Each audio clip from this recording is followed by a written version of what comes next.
जिले के जयप्रकाश उद्यान में देश का पहला नगर वन बनने जा रहा है, जिसको लेकर वन विभाग की ओर से वन एवं पर्यावरण मंत्रालय को प्रस्ताव भेजा जा चुका है। बता दें कि देश भर में कुल 1200 नगर वन बनाए जाएंगे, जिसमें भागलपुर के सैंडिस कंपाउंड में 55 लाख की लागत से सैंडिस कंपाउंड को फिर से हरा भरा किया जाएगा, जिसका बीते दिनों केंद्रीय राज्य मंत्री अश्विनी कुमार चौबे ने शिलान्यास भी कर दिया है, जिसमें बटरफ्लाई गार्डन और औषधीय पौधों के बिक्री का केंद्र भी बनाया जाएगा। केंद्रीय राज्य मंत्री अश्विनी कुमार चौबे ने कहा कि वायुमंडल में प्रदूषण होने के कारण वातावरण काफ़ी दूषित हो जाता है और पर्यावरण को स्वच्छ रखना हमारी नैतिक जिम्मेवारी बनती है, जिसको देखते हुए वन पर्यावरण मंत्रालय ने यह सुनिश्चित किया है कि सैंडिस कंपाउंड में भी नगर वन बनाया जाए। वहीं जिला वन पदाधिकारी ने नगर वन के सौंदर्यीकरण का कार्य फंड आते ही शुरू करने की बात कही। हिंदुस्तान का पहला नगर वन जो आदरणीय प्रधानमंत्री श्री नरेंद्र मोदी जी के मार्गदर्शन में पर्यावरण, वन एवं जलवायु परिवर्तन मंत्रालय के द्वारा हिंदुस्तान का ये पहला नगर वन किसी मोदी कैबिनेट के मंत्री के द्वारा उसका शुभारंभ हो रहा है, तो वह स्थल भागलपुर नगर वन है। भागलपुर नगर वन योजना, जिसमें देश में हम 1000 नगर वन जो ऑक्सीजन से कोविड के कालखंड में लोग छटपटाते रहते थे, तो अस्थाई ऑक्सीजन लोगों को मिले। पूर्वी बिहार के सबसे बड़े अस्पताल जवाहरलाल नेहरू मेडिकल कॉलेज अस्पताल में उस वक्त हंगामा होना शुरू हो गया जब नाथनगर पीपरपाती निवासी डिलीवरी पेशेंट महिला की अस्पताल में इलाज के दौरान मौत हो गई। घटना के बाबत बताया जाता है कि डिलीवरी पेशेंट महिला कल सुबह 6 बजे जवाहरलाल नेहरू मेडिकल कॉलेज अस्पताल में भर्ती हुई थी। डॉक्टरों की मनमानी और मृतक के परिजनों की परेशानी डिलीवरी पेशेंट महिला को अपनी जान देकर भुगतना पड़ा। ऐसा हम इसलिए कह रहे हैं कि मृतक महिला के परिजन डॉक्टरों से लगातार यह गुहार लगाते रहे कि उनकी पत्नी की स्थिति गंभीर है और डॉक्टर मनमानी करते रहे। आखिरकार करीब 12 बजे उस महिला की मौत हो गई। घटना से आक्रोशित परिजनों ने जवाहरलाल नेहरू मेडिकल कॉलेज अस्पताल में जमकर हंगामा किया। मृतक के पति कहते हैं 100 से ज़्यादा बार डॉक्टरों को बेहतर उपचार के लिए कहा, लेकिन यहाँ के डॉक्टर सुनने को तैयार नहीं। उन्होंने साफ तौर पर यह कहा, डॉक्टर के द्वारा 2 सुई देने के तुरंत बाद उनकी पत्नी की मौत हो गई। मौत के बाद परिजनों ने जवाहरलाल नेहरू मेडिकल कॉलेज अस्पताल में जमकर हंगामा किया। मृतक के पति का आरोप है कि जब तक एसएसपी बाबूराम नहीं आएंगे तब तक वह यहाँ से डेड बॉडी नहीं ले जाएंगे। बहरहाल जवाहरलाल नेहरू मेडिकल कॉलेज अस्पताल में यह पहला मामला नहीं है, बल्कि ऐसा मामला कई बार हो चुका है। फिर भी डॉक्टर सचेत नहीं हो रहे हैं। हालांकि मायागंज अस्पताल में तैनात गार्ड और डॉक्टरों ने समझा बुझाकर परिजनों को शांत कराया।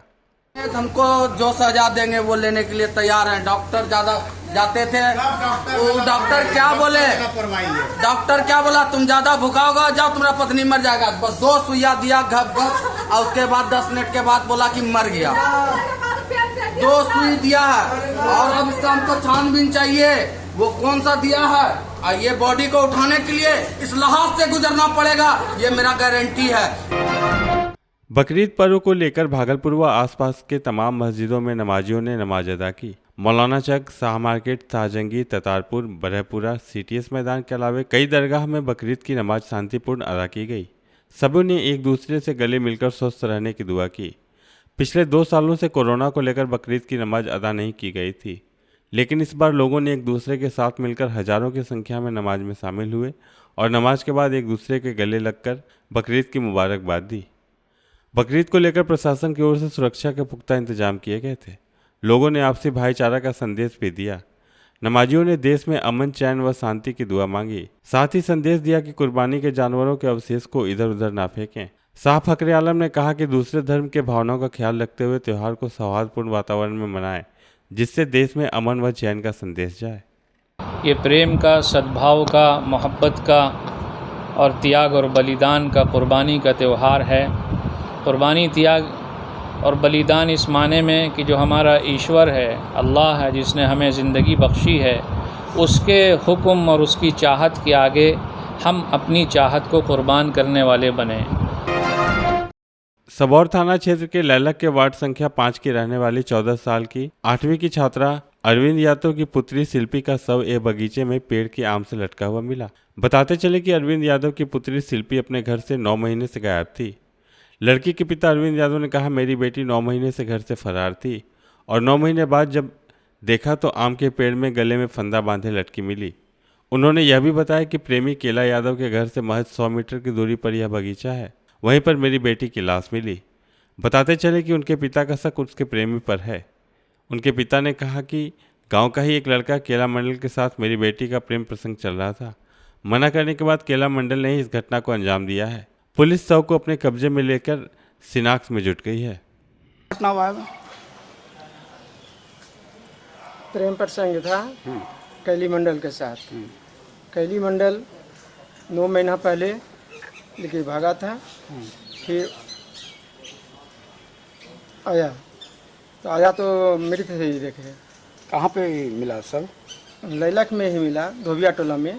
कहाँ पे? आम के पेड़ में टहनी में लटका हुआ था। सुल्तानगंज के अजगैबीनाथ धाम में विश्व प्रसिद्ध श्रावणी मेले में महज 4 दिन शेष हैं। प्रशासनिक तौर पर जिला प्रशासन के निर्देश पर युद्ध स्तर से गंगा घाट एवं कच्ची कांवरिया पर कार्य किए जा रहे हैं। बाहर से आने वाले कांवरियों की भीड़ उमड़ने लगी है। कांवड़ दुकान सज धज कर तैयार हो गए हैं। जिला प्रशासन द्वारा गंगा घाट में तैयारी युद्ध स्तर से की जा रही है। जहाज घाट में श्रावणी मेला का उद्घाटन होगा, जिसके लिए जहाज घाट में उद्घाटन मंच एवं पार्किंग स्थल में कार्यपालक पदाधिकारी अभिनव कुमार, अंचलाधिकारी शंभू शरण राय, बीडीओ मनोज कुमार मुर्मू की देखरेख में कार्य किए जा रहे हैं। श्रावणी मेला का उद्घाटन इस बार कौन करेंगे, इसको लेकर अभी तक पदाधिकारी कुछ स्पष्ट नहीं बता पा रहे हैं। जबकि शहर के मुख्य चौक चौराहों पर इस बार मुख्यमंत्री नीतीश कुमार द्वारा उद्घाटन की संभावनाएं जताई जा रही हैं। पुत्र को गंवा चुके पिता पुत्र को न्याय दिलाने के लिए थाना से लेकर एसएसपी भागलपुर के कार्यालय में लगा रहे हैं चक्कर। मुंगेर के संग्रामपुर के रहने वाले रामजीवन कुमार जोगसर थाना पहुंचे।